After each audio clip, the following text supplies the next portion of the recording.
আখিরাতমুখী কেমনে হইবেন, আপনি কাকে ফলো করবেন, কাকে অনুসরণ করবেন, কাকে মানবেন, এখন মানার এমন জানা দরকার আছে না নাই? এই মুসলমান কোনো কিছু না জেনে কিন্তু কোনো কিছু করা সম্ভব না। ইবাদত আপনি কেমনে করবেন, ইবাদত আপনার সুন্দর কিভাবে হবে, মডেল বানায়া দিছে, ওই মডেল দেখিয়া দেখিয়া তুমি ইবাদত করো। আল্লাহ পাক রব্বুল আলামিন তোমাদের জাত থেকে এমন একজন মানুষ পাঠাইছেন, এমন একজন নবী পাঠাইছেন। আল্লাহ বলেন, লাকাদ জাআকুম রাসূলুম মিন আনফুসিকুম আজিজুন আলাইহি মা আনিতুম হারিসুন আলাইকুম বিল মুমিনিনা রাউফুর রহিম। আল্লাহ তাআলা বলেন, তোমাদের জাত থেকে পাঠাইলাম। কেন পাঠাইলাম জানো? তোমরা যেন বলতে না পারো আমরা হইলাম মাটির মানুষ, আমরা আগুনের তৈরি মানুষের সামনে আগুনের তৈরি মানুষের মতো কিভাবে আমরা গোলামি করব? নূরের বানাইলেও ঝামেলা, তারা তো আমাদের থেকে উঠবে, আমরা কেমনে করব? না, যাতে করে আল্লাহ পাক রব্বুল আলামিন এমন একজন জাত থেকে পাঠাইছে, আমাদের জাত থেকে পাঠাইছে। কেন না, আমাদের জাত থেকে পাঠাইছে এই জন্য উম্মতকে যেন শিখাইতে পারে। এ মুসলমান শুনিয়ালো, জাত হইলেই হবে না, জাত হইলেই হবে না। রেল লাইনের পাথরও পাথর, ইয়াকুত পাথরও পাথর, ঠিক না বেঠিক? আল্লাহর রাসূলের মর্যাদা হইল এই পৃথিবীর আল্লাহ পাক রব্বুল আলামিনের পরে সমস্ত মাখলুকাতের চেয়ে শ্রেষ্ঠ। আল্লাহ পাক রব্বুল আলামিন আমাদের জাত থেকে নবী পাঠাইছেন কেন জানেন? আমরা যেন অনুসরণ করতে পারি, অনুকরণ করতে পারি। এ মুসলমান, আল্লাহর রাসূল বাজারে গেছে কিনা? আল্লাহর রাসূল টয়লেটে গেছে কিনা? আল্লাহর রাসূল রাজনীতি করছে কিনা? আল্লাহর রাসূল গোটা সমাজ ব্যবস্থা কি বুঝিয়েছেন? প্রত্যেকটা সমাজ ব্যবস্থা যদি নবীকে ফলো করে, নবীকে অনুসরণ করে, তাইলে আল্লাহকে পাওয়া অতি সহজ হয়ে যাবে। আমি আয়াতে কারিমা তেলাওয়াত করেছি, সূরা আলে ইমরানের 31 নম্বর আয়াতে কারিমা তেলাওয়াত করেছি, প্রসিদ্ধ একটি আয়াতে কারিমা তেলাওয়াত করেছি। এই আয়াতের ভিতরে আল্লাহ পাক রব্বুল আলামিন কি বলতেছেন এর আগে আমরা জানি এই আয়াত কোন প্রেক্ষাপটে নাজিল হয়েছে, কোন সময় নাজিল হয়েছে, কি কারণে নাজিল হয়েছে। কোন সূরা, কোন আয়াত, কোন ঘটনাক্রমে, ঘটনাকে কেন্দ্র করে নাজিল হয়, কোন কারণবশত নাজিল হয়। এই আয়াতের, এই সূরার এই আয়াত খানা কখন নাজিল হয়েছে? একজন বলতেছেন, আল্লাহর তাআলার কসম খেয়ে বলেন, আল্লাহর নবী গো, আমি আল্লাহর কসম করে বলি আমি আল্লাহকে ভালোবাসি। ব্যাখ্যায় যাওয়ার সময় নাই। এই কথাটা বলার পর আল্লাহ পাক রব্বুল আলামিন বলেন, আমার ভালোবাসার দাবি যদি তোমরা করতে চাও, আমার ভালোবাসার দাবি যদি তোমরা করতে চাও, আল্লাহ বলেন, কুল ইন কুনতুম তুহিব্বুনাল্লাহ।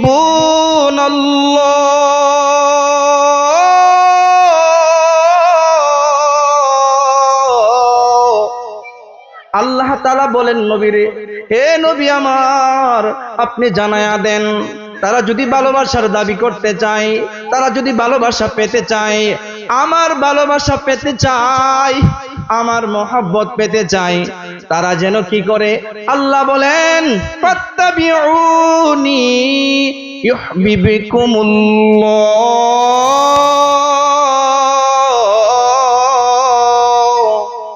আল্লাহ তাআলা বলেন, হে নবী আপনি জানায়া দেন, তারা যেন আপনার অনুসরণ করে। ভালোবাসা চিল্লাইলে হবে না রে মুমিন। আমি ভালোবাসি, ভালোবাসি। বাবা বলতে, সন্তান আমারে কেমন ভালোবাসো? আব্বা আমি আপনারে দিল থেকে ভালোবাসি, জানের চেয়ে ভালোবাসি, মালের চেয়ে ভালোবাসি। কিন্তু সন্তান বাবার কথা শুনে না, শুনে না, শুনে না। এমন সন্তানের ভালোবাসা বাবা বলে দরকার নাই, ঠিক না বেঠিক? ভালোবাসার দাবি হইতে হলে, ভালোবাসার দাবি যদি পূরণ করতে চাও, তাহলে তোমার সর্বপ্রথম তোমার কি করতে হবে? নবীজির অনুসরণ করতে হবে। নবীজির অনুসরণ মানে নবী যেভাবে চলেছেন, নবীজি যেভাবে যে কাজটা করেছেন, উম্মতকে যেভাবে শিখিয়েছেন, সেই কাজটা সেইভাবে করার নামই হলো নবীর ইত্তেবা। ইত্তেবা মানে অনুসরণ, অনুকরণ, নবীর অনুকরণ, অনুসরণ। নবীর মুহাব্বত আর ভালোবাসা থাকলেই হবে না, মুখে চিল্লাইলেই হবে না। বছরে একবার আমি মিষ্টি জিলাপি খাইলাম আর সারা বছর নবীর কোনো খবর নাই, এই মুহাব্বতের কোনো দাম নাই। আল্লাহ বলেন কি, আমার ভালোবাসা পেতে চাও, আমার ভালোবাসা তোমরা যদি পেতে চাও, তাইলে নবীর অনুসরণ করো, নবীকে ফলো করো, নবীর অনুসরণ করো, নবীর মুহাব্বত দিলে ঢুকাও। যে যত নবীর মুহাব্বত আর ইত্তেবা ঢুকিয়েছে, সে আল্লাহর কাছে তত দামি হয়েছে। এই আল্লাহ রাসূল বলেন যে যত উম্মত আছে, কোন উম্মতের মধ্যে আবু বকর নাই। সুবহানাল্লাহ বলেন। আবু বকরকে শুধু আমার উম্মতের মধ্যে দিয়েছে এমন না, নামে না কামে। সেই আবু বকর সবচেয়ে বেশি দামি বানিয়েছেন, নবীর অনুসরণ করেছে, নবীর মহব্বত দিলে লালন করেছে, নবীর ভালোবাসা দিলের মধ্যে জমা রাখছে। এই জন্য দিলের মধ্যে নবীর ভালোবাসা কি করছে? জমা রাখছে। এই জন্য আল্লাহর কাছে যত উম্মত আল্লাহ দুনিয়াতে পাঠাইছেন, সব উম্মতের চেয়ে আবু বকরের মর্যাদা আল্লাহ বাড়িয়ে দিয়েছেন। বাচ্চাগুলির আওয়াজ একটু কমান না, আপনারা কি করতেছেন বুঝতেছি না। শুনেন একটু, সময় কম তো, আজান দিয়ে দিবে। তো বলতেছিলাম যে আবু বকর কেমন দামি হইলেন, আবু বকরকে আল্লাহ পাক রব্বুল আলামিন কেমন মর্যাদা দিলেন। আবু বকরের মতো এত দামি মানুষ আল্লাহ পৃথিবীতে উম্মতে মুহাম্মাদীকে দিয়েছেন কেমনে? এ মুসলমান, পৃথিবীতে কোন যত আল্লাহ পাক রব্বুল আলামিন উম্মত পাঠিয়েছেন, কোন উম্মত জান্নাতে যাইতে পারবে না যতক্ষণ পর্যন্ত আবু বকর জান্নাতের মধ্যে প্রবেশ না করে। তাইলে শুনিয়ালন আবু বকরের কেমন দাম বাড়ছে। আবু বকরের ভিতরে সবচেয়ে বেশি নবীর ভালোবাসা ছিল। দুনিয়ার কোনো ভালোবাসা ছিল না, দুনিয়ার কোনো মহাব্বত ছিল না, দ্বন্দ্বলতের কোনো মহাব্বত ছিল না, বিবি বাচ্চার কোনো এত মহাব্বত ছিল না। নবীর কেমন ভালোবাসছে, নবীর ভালোবাসা কেমনে লালন করছে, নবীর ভালোবাসা লালন কইরা কিন্তু সে কম দামি হয় নাই। আল্লাহ পাক রব্বুল আলামিন আবু বকরকে জগৎ শ্রেষ্ঠ মানুষ হিসাবে আল্লাহ নবীদের পরে মর্যাদা দিয়ে দিয়েছে। কেমনে বানাইছে? আবু বকর কেমন মর্যাদাশীল হইছে জানেন? আল্লাহর রাসূলকে কেমন ভালোবাসছে। আল্লাহর রাসূল বলেন, এ আবু বকর শুনিয়া লও, মক্কার মানুষের অবস্থা বেশি ভালো না। মক্কার মানুষকে দাওয়াত দেই, তারা দাওয়াত কিন্তু গ্রহণ করে না, তারা দাওয়াত গ্রহণ করে না, নবীজির উল্টা নবীজির উপর আক্রমণ করতে চায়। এমন নাফরমান বলি দাওয়াত না মানার কারণে এমন একটা পর্যায়ে চলে গেছে। রহমতে আলম নবী, রহমাতুল লিল আলামিন নবী, যেই নবীর জন্য আল্লাহ আসমান বানাইলেন, যেই নবীর জন্য আল্লাহ দুনিয়া বানাইলেন, যেই নবীর জন্য জান্নাত জাহান্নাম বানাইলেন, এমন একজন দামি নবীরে, এমন একজন দামি নবীরে জিকির করেন লা ইলাহা। বলতেছিলাম ওই মুসলমান আল্লাহর নবীকে এমন ভাবে কষ্ট দিতেছেন, কষ্ট দিতে দিতে এমন এক পর্যায়ে চলে গেছেন, বলতেছেন যে আল্লাহর নবীর বলতেছেন আল্লাহর নবীকে দুনিয়া থেকে বিদায় করে দিবেন। বলুন না নাউজুবিল্লাহ। হে মুসলমান, এমন ঘোষণা যখন হইলেন, আল্লাহ পাক রব্বুল আলামিন নবীকে আদেশ করলেন, নবী আমার আপনি মক্কা ছেড়ে মদিনায় চলে যান। এ মুসলমান, নিজের জন্মভূমি, নিজের দেশ, মা বাবার বাড়ি পালায়া যাওয়া কিন্তু সুখের বিষয় না। মক্কায় আমি থাকতে পারবো, আমি এই মক্কা ছেড়ে মদিনা যাইতে হবে, মদিনা যাওয়া লাগতে পারে, তুমি প্রস্তুত থেকো, তুমি সাথী হবে আমার। এই কথাটা বলার পর আবু বকর রাদিয়াল্লাহু তাআলা আনহু প্রস্তুতি নিয়ে রাখলেন। একদিন দুই দিন নয়, যখন ঘটনা কার্যকর হইলেন আল্লাহর রাসূল সাল্লাল্লাহু আলাইহি ওয়াসাল্লাম, একদিন দুই দিন নয় 6 মাস পরে যখন রওনা হইলেন মক্কা ছেড়ে কোথায় যাবে? মদিনায়। এবার আল্লাহর নবী রাহমাতুল লিল আলামিন রাত গভীরে যখন আবু বকর এর বাড়িতে গেলেন, যাওয়ার পর আওয়াজ দিতেছেন, টক টক করে একটা আওয়াজ দেওয়ার সাথে সাথে আবু বকর, ডাকটা দেওয়ার সাথে সাথে আবু বকর রাদিয়াল্লাহু তাআলা আনহু বলেন, লাব্বাইক নবী আমি হাজির, নবী আমি হাজির। সাথে সাথে দরজাটা খুলে দিলেন। আল্লাহর নবী বলেন, আবু বকর এই গভীর রাত্রিতে তুমি কি ঘুমাও নাই? তোমার চোখে কি ঘুম আসে না? এইভাবে আল্লাহর নবী বলার পর আবু বকর ডাক দিয়া কয়, নবী আমার, আজ থেকে একদিন দুই দিন নয় 6 মাস আগে আপনি বলেছিলেন, আপনি যে বলেছিলেন আবু বকর আমার সাথী সঙ্গী, আমার সফরের সঙ্গী তুমি হইবা। আল্লাহর নবী গো শুনিয়া নেন, ওই দিন থেকে আজ পর্যন্ত কোনো দিন আমি পিঠ লাগায়া জমিনে ঘুমাই না। কেন ঘুমাই না জানেন?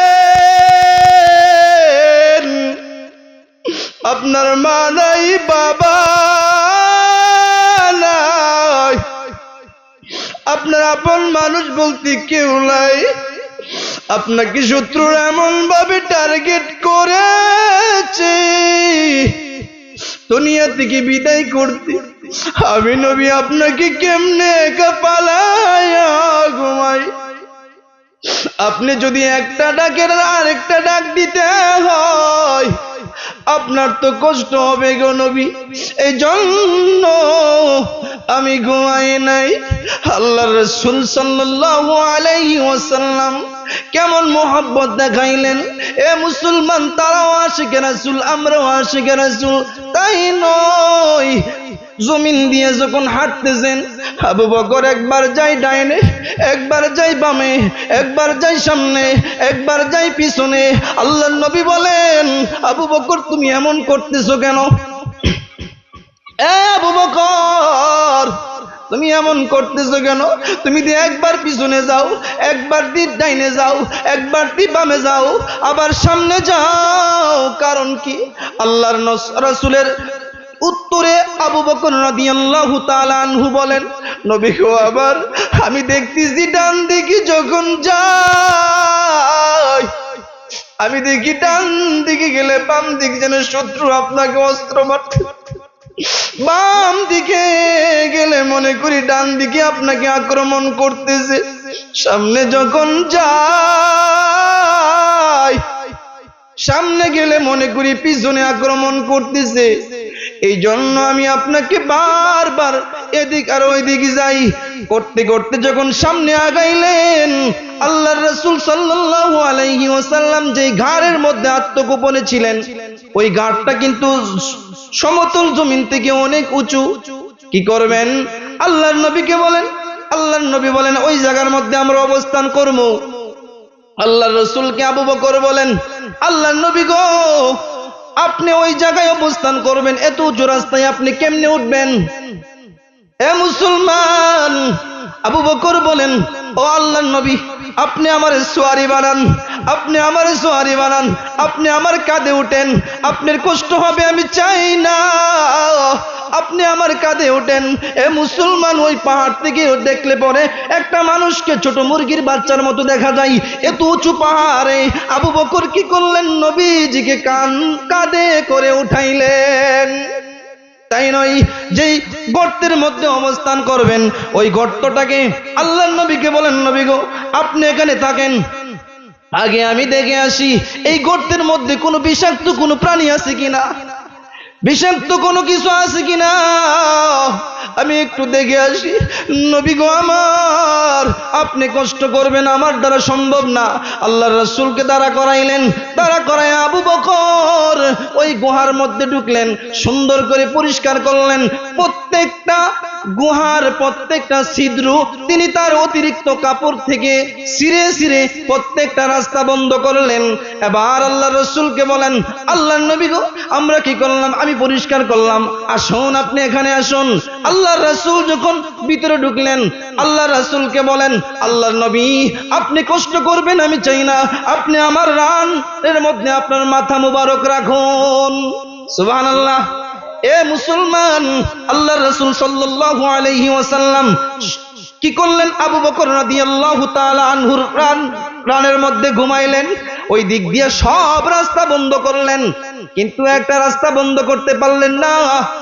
ওই রাস্তার মত বন্ধ করার মতো এমন কাপড় আর অতিরিক্ত নাই, না থাকার কারণে আবু বকর রাদিয়াল্লাহু তাআলা কি করলেন, পায়ের আঙ্গুলটা দিয়া ওই ছিদ্রটাকে বন্ধ করলেন।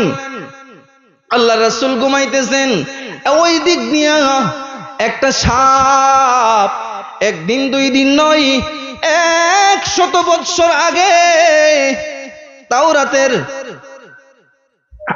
সবক চলতেছিলেন, বয়ান চলতেছিলেন, ওই জায়গার মধ্যে রহমতে আলম নবী হাবিবে কিবরিয়া নবীর আখিরে নবীর আগমন হবে। এই জায়গার মধ্যে মক্কা থেকে হিজরত করবে মদিনায়, এই গুহার মধ্যে কি করবেন, অবস্থান করবেন। এই কথাটা ওই সাপ শুনছে। সুবহানাল্লাহ। সাপের দিলে তামান্না আমি শেষ নবীরে দেখবো।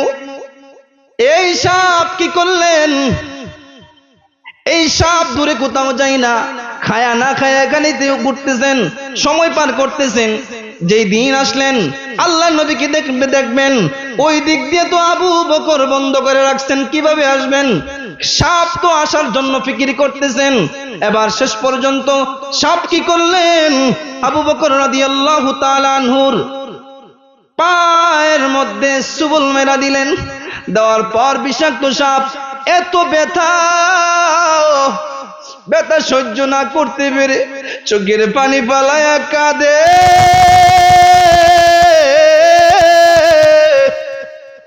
আবু বকর কাঁদে, চোখের পানিটা নবীজির চেহারা মুবারকের মধ্যে বইরা গেছে। এ আবু বকর তুমি কাঁদতেছো, আল্লাহর নবী মনে হয় কোন সাপ অথবা কোন বিষাক্ত প্রাণী আমার পায়ে কামড় দিয়েছে, সহ্য না করতে পেরে আমি চোখ দিয়ে পানি চলে আসছি গো নবী। যখন পা সরাইলেন, এবার সাপের জবান আল্লাহ খুলে দিয়েছেন। সাপকে বলতেছেন, নবী আমার, এই সাপ তুই কি আবু বকরকে চিনোস না?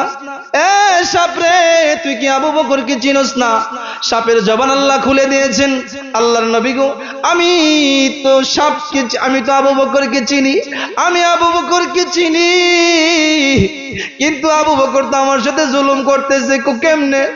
আমি একদিন দুই দিন নয় 100 বছর আগে আমি আপনার আগমনের কথা শুনেছিলাম, আমি আপনার সাথে সাক্ষাৎ করবো, আমি আপনাকে দেখবো, এই জন্য প্রত্যেকটা গুহার মধ্যে আমি রাস্তা করে রাখছি, যে রাস্তা দিয়ে সহজ হয় আমি আপনাকে দেখবো, কিন্তু সবগুলি রাস্তা বন্ধ করে দিচ্ছে, এই জন্য আমি তো কষ্ট দিয়ে দিয়েছি। আল্লাহ রাসূল সাল্লাল্লাহু আলাইহি ওয়াসাল্লাম আবু বকরের পায়ের মধ্যে লালা মুবারক লাগায় দিলেন, সাথে সাথে ব্যথা দূর হয়ে গেলেন।